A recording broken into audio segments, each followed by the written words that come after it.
உங்களுக்கு நல்ல நண்பர்கள் இருக்கிறாங்களா? ஆமாங்க, நம்மளோட விளையாட, பேச, சிரிக்க நமக்கு ஃப்ரெண்ட்ஸ் இருப்பாங்க. ஆனால் நம்ம எல்லாருக்கும் ஒரு ஸ்பெஷல் ஃப்ரெண்ட் இருக்காங்க. அது யார் தெரியுமா? ஆமாங்க, அது நம்ம ஏசப்பா தான். இயேசுவை நோக்கி 40 நாள் பயணம். நாள் 12.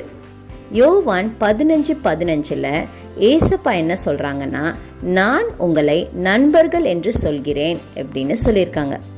நாம் சந்தோஷமாக இருந்தால் நம்ம கூட சிரிச்சுக்கிட்டே இருக்க ஒரு நண்பர், நமக்கு ரொம்ப கவலையாக இருந்தால் என்ன ஆச்சுன்னு நம்ம பக்கத்தில் உட்காந்து ஆறுதல் சொல்கிற ஒரு ஃப்ரெண்டு, ரொம்ப பயமாக இருக்கா இருந்துச்சுன்னா நம்ம கையை பிடிச்சி பயப்படாதே நான் இருக்கேன்னு பத்திரமா கூட்டிகிட்டு போகிற ஒரு ஃப்ரெண்டு.